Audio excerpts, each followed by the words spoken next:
Hi folks, thanks for continuing to watch this week's What's Going On. Our next guest is Dr. Larry Hunter. He is the president and CEO of the Social Security Institute. For purposes of today's interview, he is also the president and CEO of the Alliance for Retirement Prosperity. Always good to see you, Dr. Hunter. Thank you. It's great to be back. Thank you so much. With these beautiful flowers behind you. Oh, yes, what a nice backdrop. Absolutely. Well, let's begin by educating our viewers on the Alliance for Retirement Prosperity, or nicely put, the Alliance. The Alliance. We are very excited. We are set to launch in a week on September 15th, the Alliance for Retirement Prosperity. Finally, after a lot of work and a lot of thought, we're creating a true alternative to AARP. A lot of people have been waiting a long time for an alternative to AARP, and we've created it, and we're going to launch it. We will be down on the mall Saturday talking to people, the 9/12 event. There will be hundreds of thousands of people there. Our website will be live probably next week, Wednesday, and we're very, very excited. Congratulations. Now, lots of questions popped into my head as you were speaking. Alternative? Is there a need for an alternative? Well, we think there is. As you know, you and I, and we've chatted a couple of times here about the healthcare reform campaign. In fact, we talked through the last year, and I was out on the road a lot talking to seniors about what this healthcare reform, what I now call Obamacare, would mean. And I learned firsthand, talking to seniors and baby boomers, by the way, that there's great disaffection in the land where AARP is concerned, because frankly AARP represents a very liberal agenda that many Americans, in fact I would think most Americans, don't share. And so for many, many years, senior citizens, older Americans, and increasingly baby boomers, you know, when you're 50, you get the AARP solicitation, have felt that they've really had no alternative. They felt that they had to join AARP to get good discounts, to get the kind of insurance coverage that Medicare recipients require. But with what happened on Obamacare, the way AARP, in my opinion, sold out senior citizens, they were over the top, and I think seniors have finally had it. So finally we're able to offer them a true alternative that will give them more choice, better products, bigger discounts, and better prices.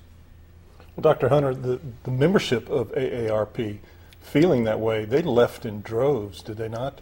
Many did, and many didn't, because they felt that although they were upset with the very liberal politics that AARP was pursuing, they felt they had no alternative.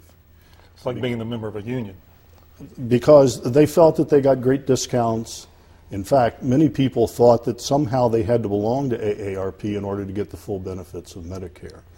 AARP is a Fortune 500 company disguised as a nonprofit organization.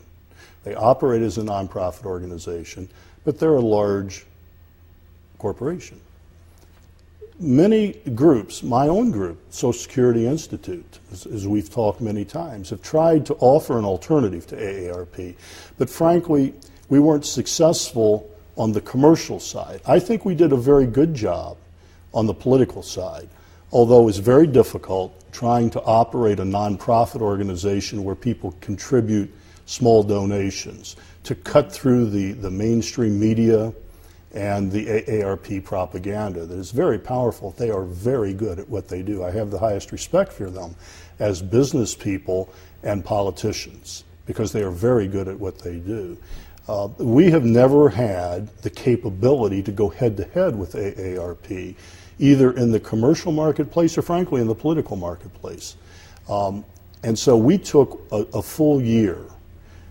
We did this right. It's taken us a full year to negotiate the relationships with the insurance companies, with the other brand name retail, with the services, in order to deliver to people at least as good a product as AARP does, and in most cases a better product at a better price. What are some of the businesses that are endorsing the alliance, as well as some key spokespeople? Well, we take the alliance structure very seriously, and so what we are doing is, part of the problem in the past was, as I said, we have very good groups, the nonprofit groups like the Social Security Institute, and there are other groups out there that are very effective in fighting this battle politically. So what we are going to do is we're going to bring a variety of groups together as allies in this fight. These are groups that have never in the past been able to provide the kind of benefits that AARP does. Now what we're going to do is we're going to take the political clout that they bring, we're going to bring the membership that they bring, and we're going to put it together in a true alliance. And so we will go out the door with really millions of people who are already waiting. And what we're going to do is deliver them a product. We will announce on the 15th who our allies will be.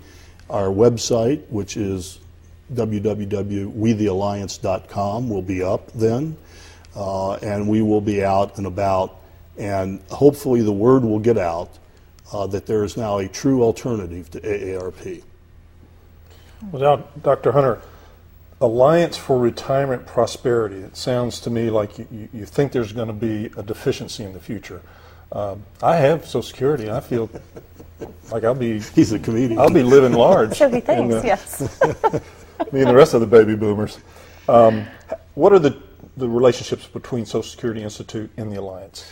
Well, the Social Security Institute will be one of the allies, and the allied relationship will be a working relationship in which we will work together. The Social Security Institute is a nonprofit organization, and it will continue to be a nonprofit organization. The Alliance for Retirement Prosperity, by the way, will be a for-profit business. And this was very important because I've been around Washington fighting these battles for almost 3 decades. And I've been involved trying to compete with AARP in a variety of nonprofit settings. And one thing we learned was we made the mistake of taking AARP's rhetoric and propaganda at face value because they always portrayed themselves as a nonprofit group working on behalf of seniors. And that was one of the reasons no one could ever compete with them effectively, because there was never a business model to compete with them. What we're doing is we're creating a real business that will compete with AARP for what they are. And we are allied with nonprofit organizations that will share our political views, traditional American values. We believe in the market. And that's the reason we believe that by bringing the market to bear, let me give you an example of how we will differ dramatically from AARP. AARP operates as a monopolist, really. They've had a monopoly in this market, the over 50 market, for many, many years. And what they do is they will go out and they will cut a deal with a big insurance company or a big provider and, in effect, use their monopoly power to force that big provider to pay a big royalty. And then AARP will endorse that single product. And, of course, they have to build the money that they're receiving in royalties and endorsement fees into the price of the product. And what we learned very early on is because there's no market involved in this, this is sort of a pay-to-play, one-size-fits-all model. What we decided to do is to turn that model on its head and to do what we really believe in as conservatives, free market advocates for freedom. And what we're going to do is we're putting together a shopping model in which we bring together upwards of 30 mainline carriers in all different lines of insurance, from health care to homeowners.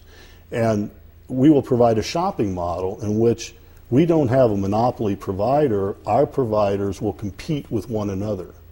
So that if you call our 800 number, if you go on our website, you will be able to find the products that suit your needs. And then you'll be able to have the power of the market, in effect, bringing these different companies together to compete. We also will have call centers that will be able to answer questions and help people really focus in on what products they need. And the power of the market will beat the margin down. And right now, what AARP is doing is they are, in effect, being able to take all of that.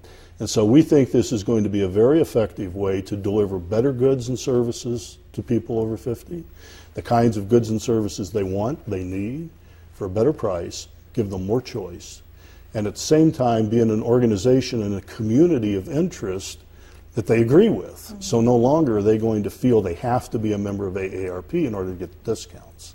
We will be able to provide thousands and thousands of discounts. Not only national brands, AARP provides discounts for national brands. We have gone to great lengths to put together a model, a platform that will allow discounts not only on your big national brands, but also local establishments, so that people in the local Culpeper area will be able to go on the website and find what local establishments are offering good coupons and good discounts for their services. So not only will it be life enhancing for our members, it will also help local communities thrive. So we're very, very excited about this. Dr. Hunter, in addition to reaching, as John likes to put it, thousands and maybe millions of viewers on VLTV, how do you plan, in addition to your website, how do you plan to really saturate, get the word out,